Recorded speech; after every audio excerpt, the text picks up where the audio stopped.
Dune is much more than a science fiction novel. That the book has got broad audience appeal and themes in terms of love and loyalty.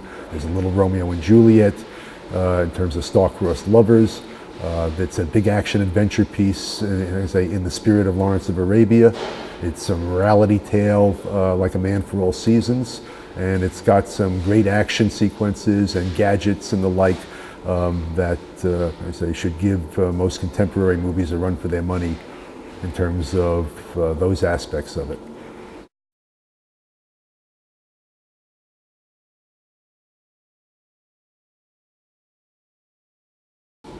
Okay, our perspective has been that Dune is much more than a science fiction novel, even though it's gotten great acclaim as such, and that it's much broader in its appeal and its interest than science fiction traditionally has been.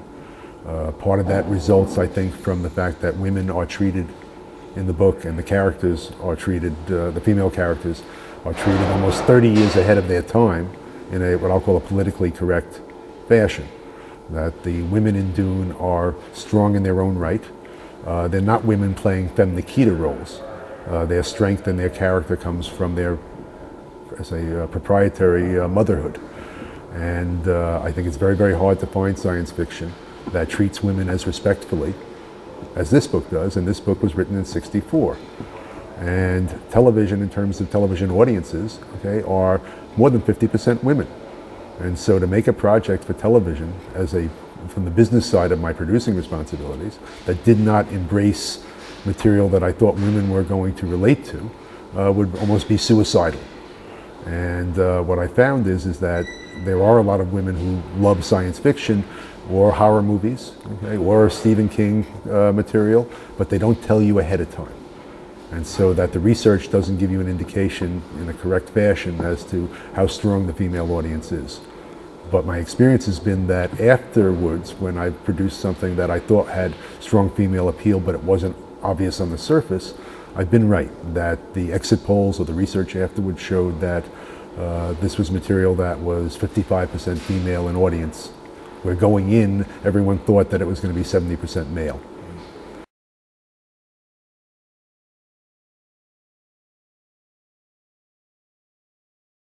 But the scope is like Gone with the Wind.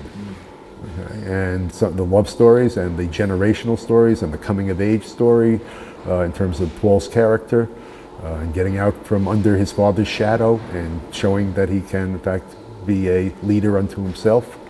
All of these things are themes I think that people will be able to relate to, okay, just as a general lifestyle relationship. There are some movies that you basically have to lean into.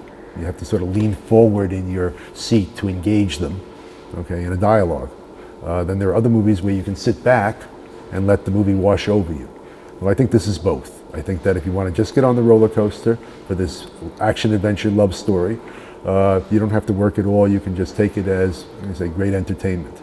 If you want to look a little closer and engage yourself, that there are themes that are really interesting to explore about, love, loyalty, what's important in life and what's not, and relationships between family members, generational relationships, cross-family relationships.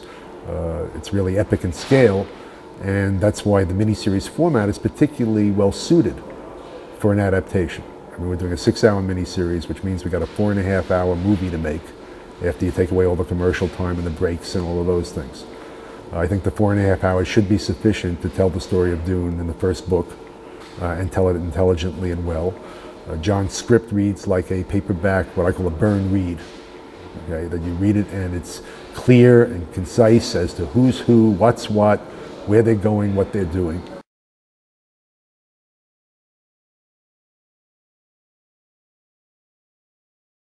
When John completed his first draft script, we then began a budgeting process. And I spent almost $150,000 scouting locations and assembling the information that was necessary in order to make a decision about where this could be shot.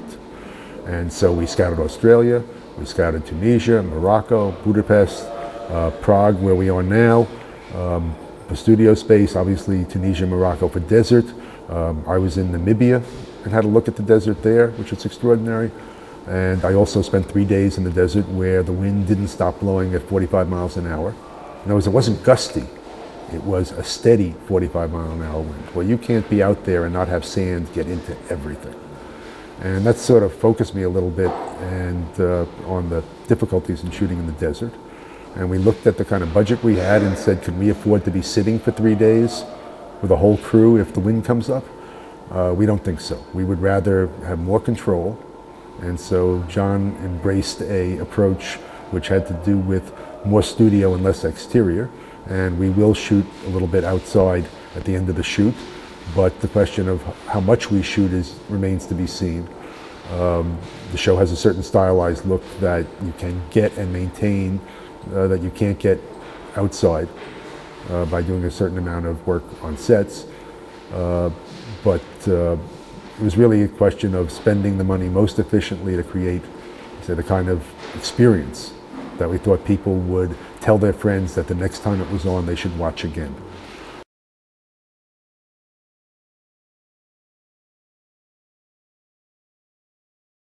The budget for this production is north of $20 million. It sounds like a lot of money, but given what we're looking to do and the scope of the production, it's a situation where virtually everybody that gets paid more than minimum is taking less to work on this movie because they love this book. And it was something that a combination of both business and, I say, creative aspects that brought everybody to the project.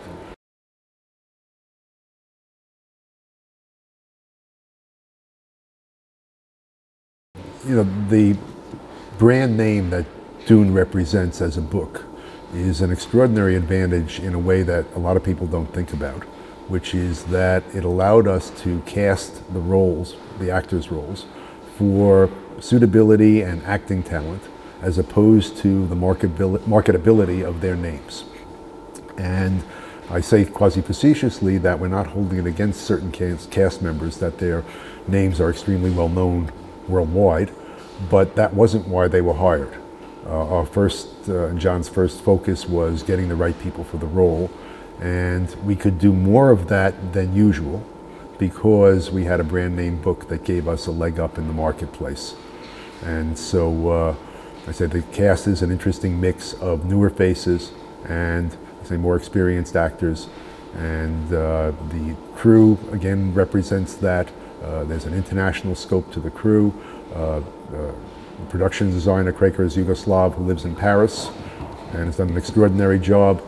Theodore Pistek, who is the costume designer, lives in Prague. Vittorio Storaro, who is the cinematographer, and his support team come out of Italy and out of Rome. The director is American. There's this really interesting mix of actors, okay, and behind the camera personnel that's giving this a similar feel to, I say, the world that Dune represents in the future. And in the same fashion, that all the different houses that have their different home planets, in a way I look at this and say this again is sort of simpatico to the nature of the material, in the same way that I felt that chapters in a book are not dissimilar, chapter breaks are not dissimilar to commercial breaks for television.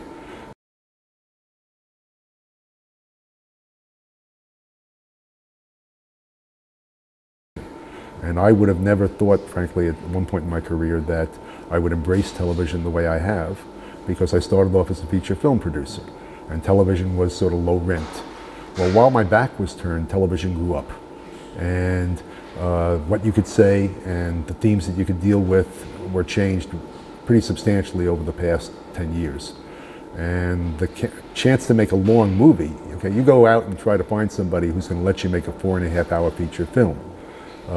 So making a 4.5-hour net program time miniseries, 6 hours is what everybody else calls it, you know, 3 2-hour segments, is an extraordinary opportunity for a creative person that wants to have the time to develop certain characters, let the audience really know who they are, and ultimately care about them and care what happens to them. It's a great opportunity from a creative standpoint.